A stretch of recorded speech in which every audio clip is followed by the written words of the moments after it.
He's one of our favorites. We always were entertained with Joey Votto. He even said that he was trying to take his shot not too long ago with Taylor Swift, and then all of a sudden Travis Kelce moved in for the kill, and then he's done. And then he had nothing left to live for and decided that he was going to retire and go live in Toronto, and no one would ever hear from him again. And then he got all emotional the last time when we were talking about the final days, maybe a couple of tears in there. And now it's over.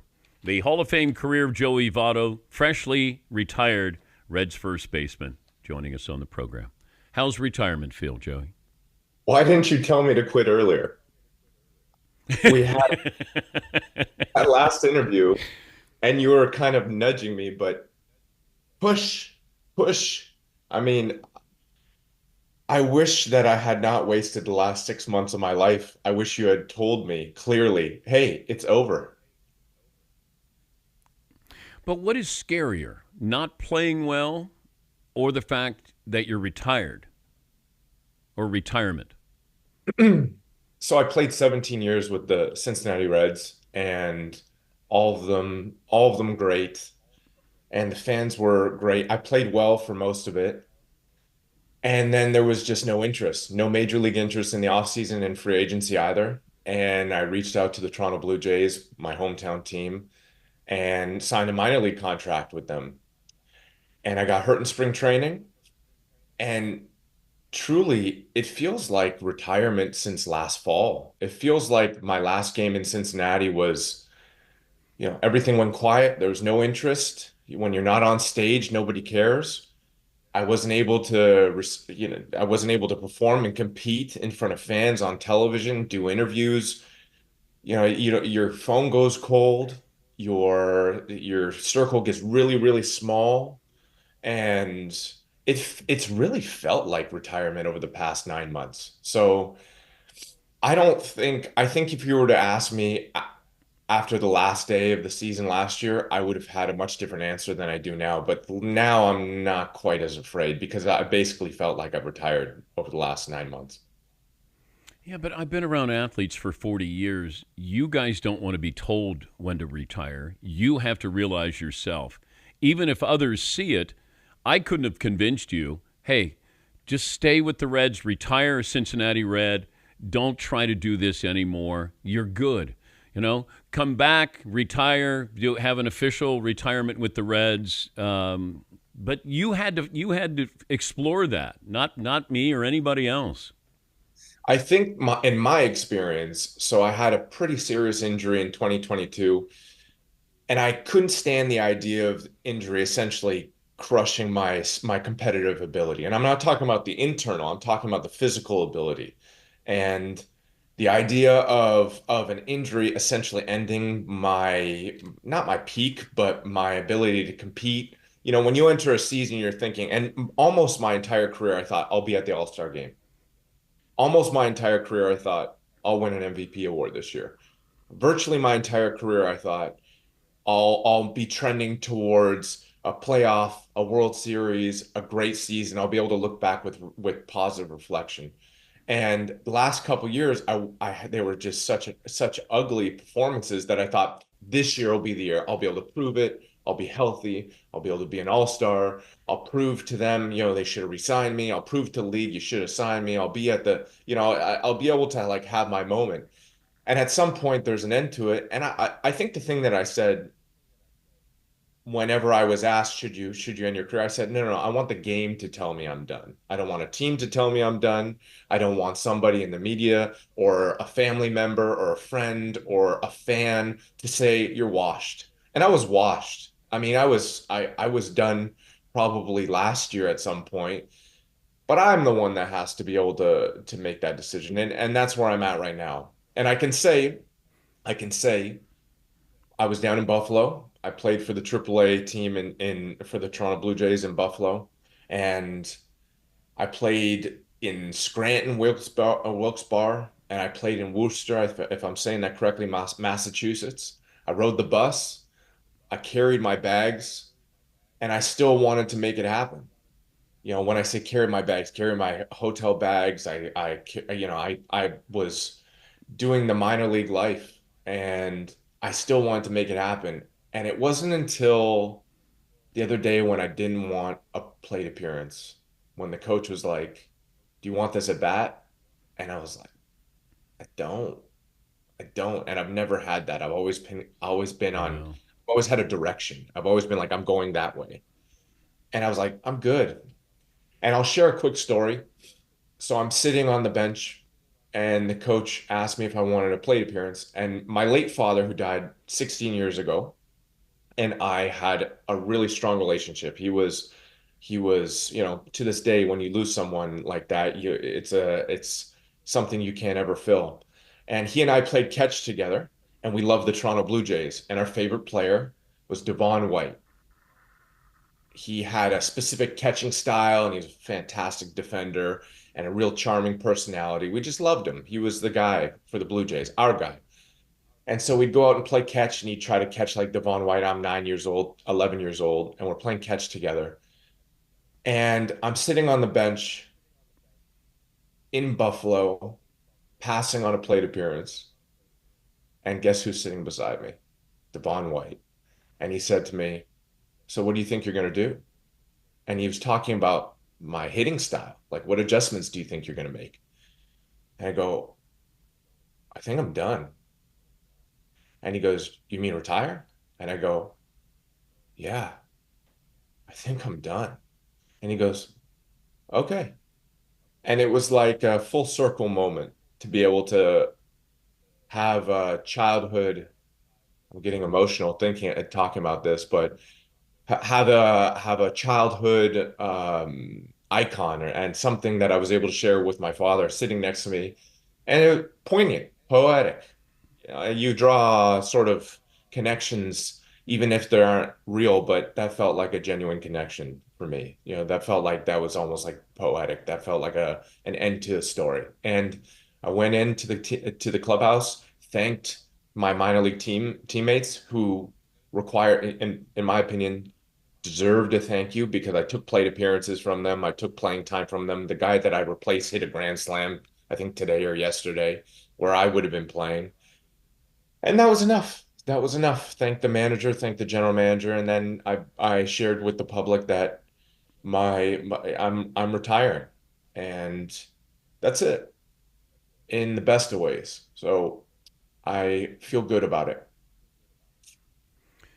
Talking to Joey Votto, just retired, played 17 seasons with the Reds, won the MVP in 2010, six-time All-Star.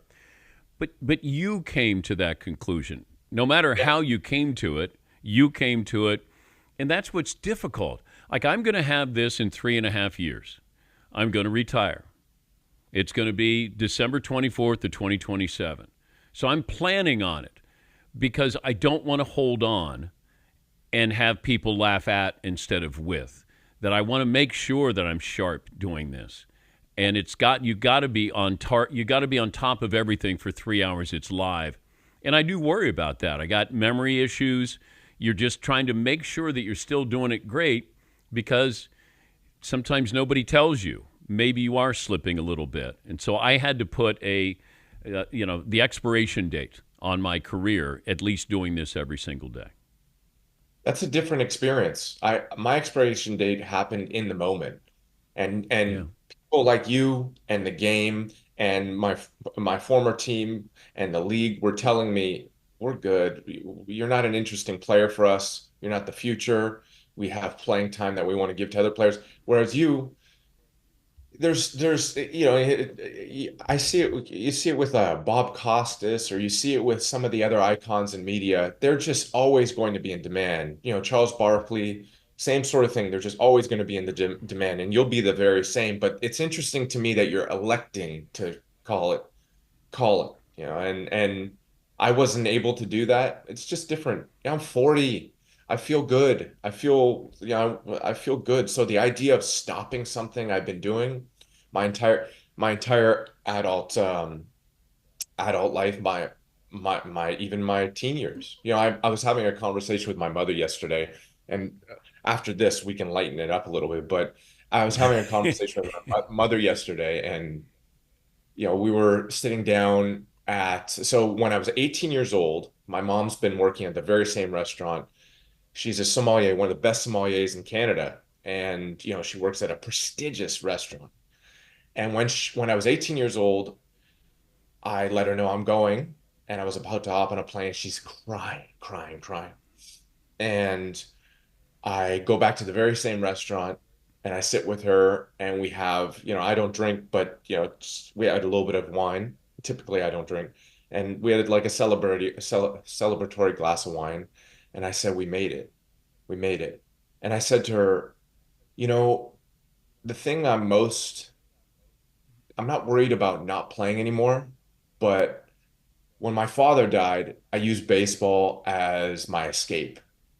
And it's almost like yesterday or a couple days ago when I stopped playing, it was my way of saying, you know what, I'm ready to face, not like I've mourned my father's passing, but I'm ready to face life. I'm really ready to say I'm done and I'm taking it on. And it was intimidating for me for a while, but I think the last 9 months, how alone I've been in terms of this process has helped me transition into it. So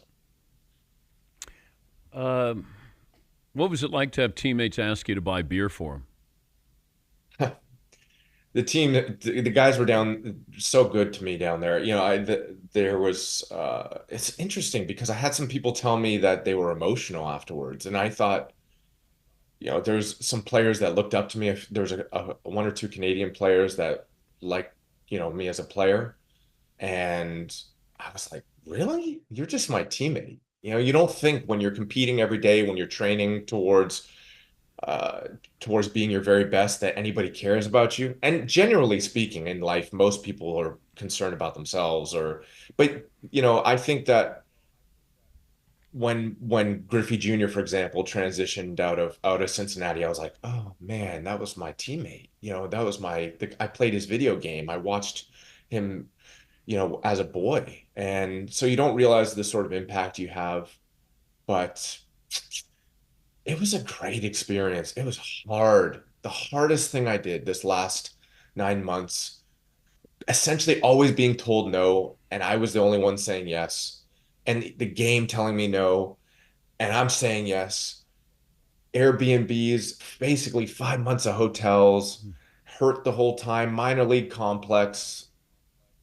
But I loved it. And there was no moment. It was the complete opposite experience of the posh big league life, major league life, the charter jets and the people taking your bags to first class hotels and great pay and all these things. Let's get real here, it cost me money to play baseball this year. And I am not complaining at all, but that's the reality of it. But at no point did I had the best time. I had the best time this year, but it was hard. It was terribly, terribly hard, but I wouldn't trade it for anything. What it, And I got my answer. what's the next act here?